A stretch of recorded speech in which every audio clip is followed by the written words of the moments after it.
인단의 긴급 기자회견문을 짧게 낭독하고 또 부연 설명 좀 드리겠습니다. 성북구청장 이승노는 장인 뉴타운 초기부터 이미 확정되어 있었던 서울시의 장인 뉴타운 재정비 촉진 계획 및 종교시설에 대한 지침 방안을 철저히 무시, 왜곡하고 정반대의 행정을 자행해왔다. 반문재인 투쟁과 애국운동의 선봉자인 본 교회와 전광훈 목사를 무너뜨려 정치적 연명을 하기 위한 발로로 본교회 재개발에 개입하며 본교회 때문에 장의개발 지연과 주민 피해가 발생한다는 헛소리를 남발하고 있다.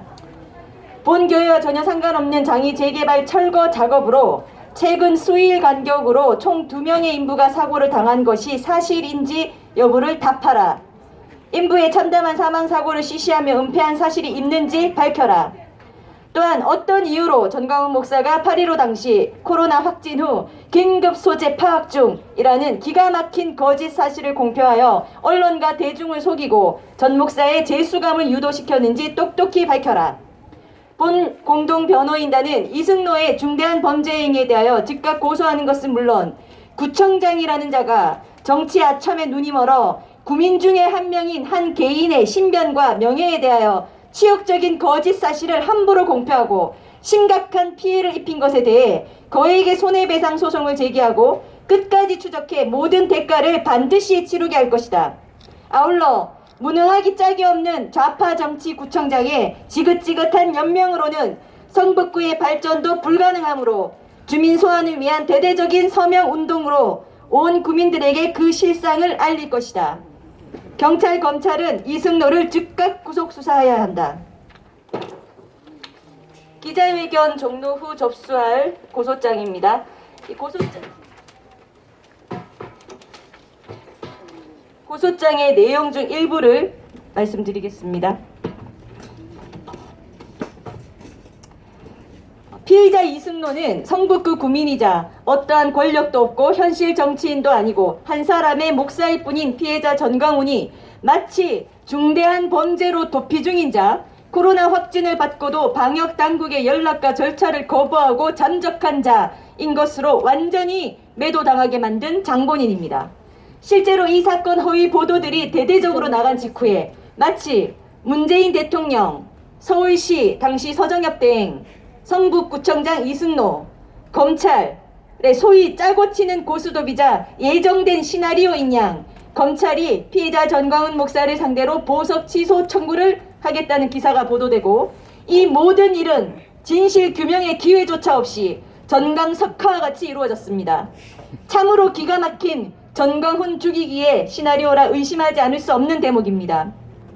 이후 피해자 전광훈 목사의 병원 격리 기간인 2주가 지나 퇴원을 하자마자 피해자 전광훈 목사에게 보석 허가를 당초 해주었던 해당 재판부가 변호인단의 변론 한 번 듣지 않고 보석 취소 결정을 하고 결국 전광훈 목사님은 재수감되었습니다. 또한 어떻게 일국의 대통령이라는 자가 아동 살해범, 연쇄 살해범, 폭력 범죄 단체 등과는 비교도 안 되는 일을 가지고 마치 기다렸다는 듯이 한 사람의 국민을 수차례 직접 언급하며 전광훈 죽이기와 전광훈을 마녀로 몰아가자고 사실상 온 국민 앞에 선포하고 권력의 모든 하수인들에게 하명 아닌 하명을 하는 짓을 할 수가 있는지 현재 이 정부 권력의 밑바닥 수준을 여실히 드러내는 것이었습니다. 대통령이 직접 나서니 이후에 모든 언론들, 서울시, 성북구청장, 검찰, 민주당 국회의원, 추미애 법무부 장관 등 문재인 정부에 부역하는 모든 하수인들이 진실을 은폐하고 국민을 속이며 문재인 정부에 반대하는 대표적인 세력이자 인물인 한 사람을 재구속하지 않으면 안 될 사람으로 몰아갔습니다. 이와 같이 성북구청장이라는 지위에 있는 자가 한 사람의 구민을 상대로 오직 정치적 반대파 또는 최고 권력이 죽이라고 지목한 사람이라는 이유로 완전히 파렴치한 인간으로 거짓 매도해 그의 인격을 말살하는 짓을 하고도 이후 단 한 번도 대언론 공식 성명도 내지 아니하고 정정하지 아니하고 피해자 전광훈 목사에게 사과 한 번 하지 않았습니다. 유치원생도 아는 기초 상식과 양심에 반하는 피해자 이승노의 행보는 역시나 이 사건 행위가 처음부터 못된 악의로 또한 자신의 정치적 이득을 위한 부역의 발로로 이루어진 것임을 반증합니다.